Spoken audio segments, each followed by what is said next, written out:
year is 2022, and following the COVID-19 pandemic, majors are back. After being cancelled in 2020, the first major in South America is ready to be not only a return to form for the world of CS, but possibly the greatest event in CS history. In attendance for this event were 4 South American teams, 3 hailing from Brazil and 1 fielding an international roster based out of Argentina.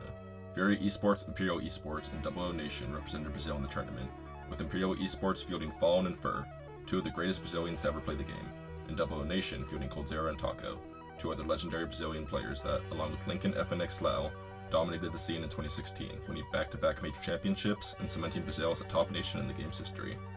Furia Esports played with the then unproven roster of middle-of-the-pack players who struggled to stay on long-term teams, and academy prospects who were called up to fill the gaps. With 2 teams striving to deliver a Brazilian last dance, one attempting to challenge Brazil as the best nation in South America, and one full of rookies and rejects, the stage was set for a truly unforgettable show.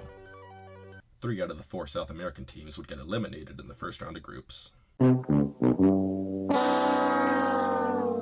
Most people would see the teams fielding the old gods going 0-3 as a sign that Brazilian Counter-Strike had entered a dark age, unable to compete with the best of Europe. But what those people fail to see is that by eliminating the competition, the entire arena of Brazilians was now rallied behind the same banner. The second group stage was played in the Rio Centro Convention Center.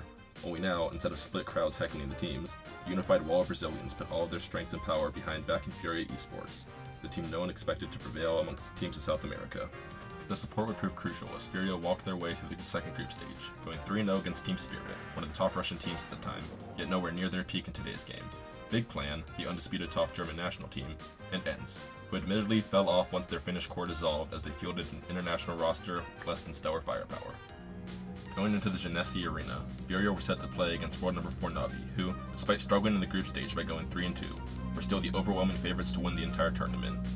Fielding the greatest player of all time and 3 out of the 4 people who helped him win the Stockholm Major, they were also bolstered by the addition of Sum Young, a young player desperate to prove his worth in front of his idol.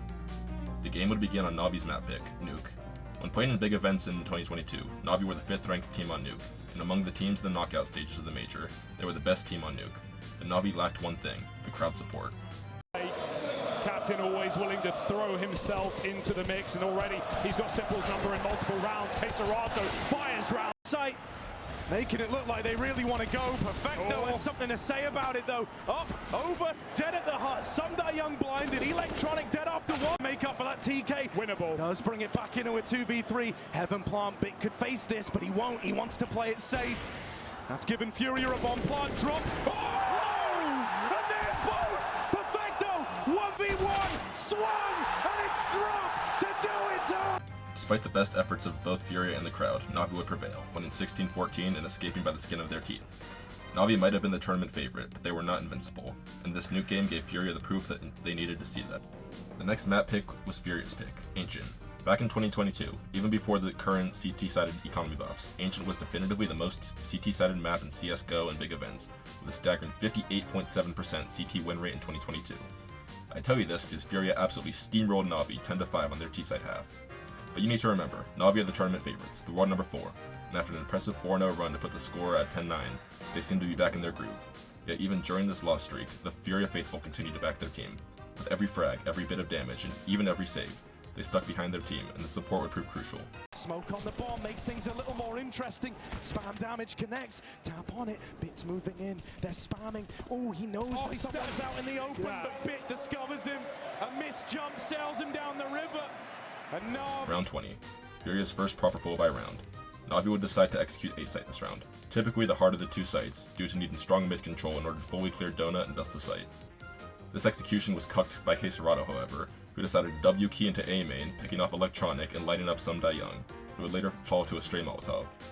Navi would have enough money for one more full buy, but after stalling too long in the B site and a call from Sum Young about A main being clear, the team would rotate into the brick wall that is Queserato.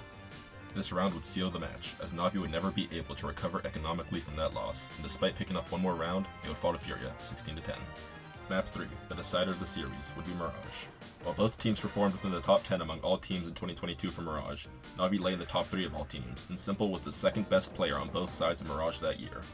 While this map was the agreed upon decider, Navi were statistically favored to win the head-to-head, and Furia would need to play the game of their lives if they wanted to persevere.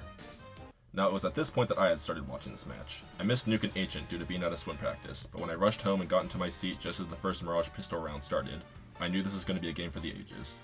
The crowd also seemed pretty keyed in on this, as after the first round, the pressure cooker that was the Genesi Arena ascended to a whole new level of intensity. In the end, Na'Vi come out ahead. They find another. Oh dear, Serato will hold the line. Just gets out after taking one of the dome, but now he's got to go above and beyond here. It's him and Art in the 2 versus 3. It's a goddamn bloodbath in the A site. There's a kit down and gets his head cut off, and that Molotov is a problem for Bit. He's got to move back, pinched into a corner. Art hunts him down. Perfecto, a shot from his demise, a shot from death. Can he survive? Tucked him back behind the boxes, buying time. Seconds remaining. Oh. He hits ahead, and he might silence this whole stadium with a few seconds to spare. Art runs him down, but I think the clock decides it. It's so close. Everyone waits. Everyone waits. Got it. The last second debut.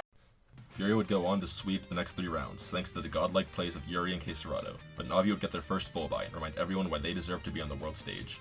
3 rounds later, the score is 4-3, and round 8 is a decisive round for both teams to win if they want to win the half.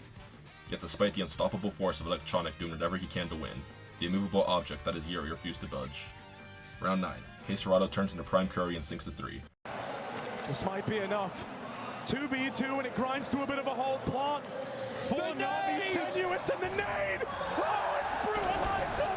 Someday I'm dead! Every round win, every kill, every tag through the smoke got the crowd louder and louder, more energized and more excited at the prospect of Furia's victory.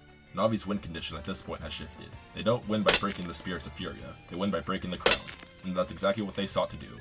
Round 13, the score is 6-6, and Art decides to W-keyed up mid, lighting up Electronic and falling back to execute Bid. And then he hears a voice, something telling him, do it again. And that's exactly what he does, rushing into T-spawn and stealing the bomb off a crippled Electronic, giving Furia the round. Yet through all of this, back and forth, the crowd never falters, their spirits never wane. Each Na'Vi upset is simply a challenge to cheer harder. Round 14, while exciting, was crucial to the Brazilians because of its excitement. The sleeping giant Drop, who was average on Nuke and the worst Furia player on Agent, finally woke up. Desperate. Mistiming shot for safe, and now Drop's got to be the one to deal with it. They're up close, they're right here. Oh, holds the line, but there is another man coming at him fast through. Sure, Drop drops the bomb. And now the alarm bells are going off, but Drop's unrelenting. He just won't give up. Oh!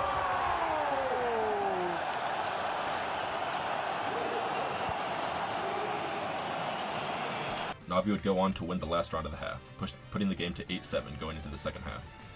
Remember when I said that Ancient was definitively the most CT-sided map in 2022? Yeah, well Mirage wasn't much better, as it boasted a 56.3% CT-side win rate in 2022 big events.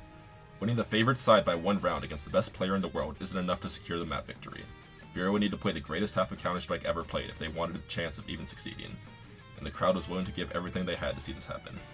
Serato and Drop would lock in on the pistol round and force Na'Vi to save on the second round, giving them a 9-7 score. But on round 18, Na'Vi has weapons, and they intended to use them efficiently. Na'Vi would go on to win against Furia's Force Spy, forcing the Brazilians to take an eco where Simple would make quick work of them. In round 20, Furia scrounged together 4 rifles and as much utility as they could buy, but Art was left with a Tech 9 and armor. The crowd seemed to have noticed their predicament as they ramped up their cheers in both volume and frequency.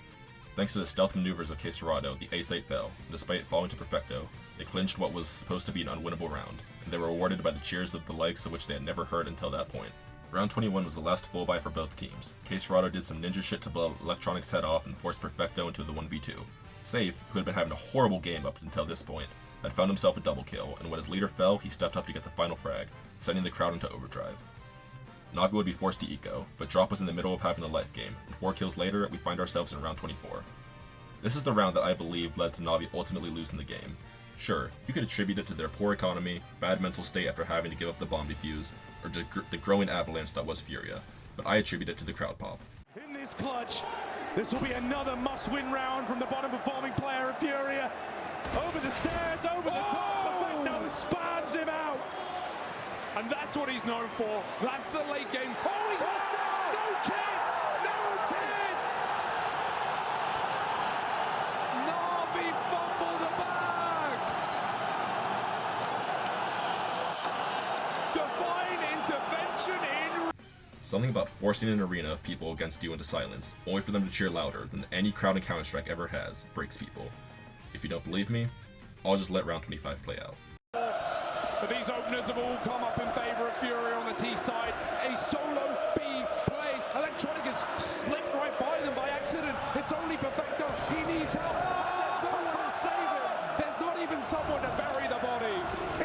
shot. He's in your spawn before you've even left it. Drops alongside him, fighting every step of the way.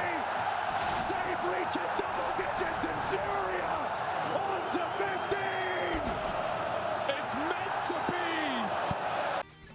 Round 26. Na'Vi somehow scrounges together guns and a bunch of flashes and a handful of smokes. But with the weight of a country against them, it was just too much, and Furia would win the series, going on to the semifinals.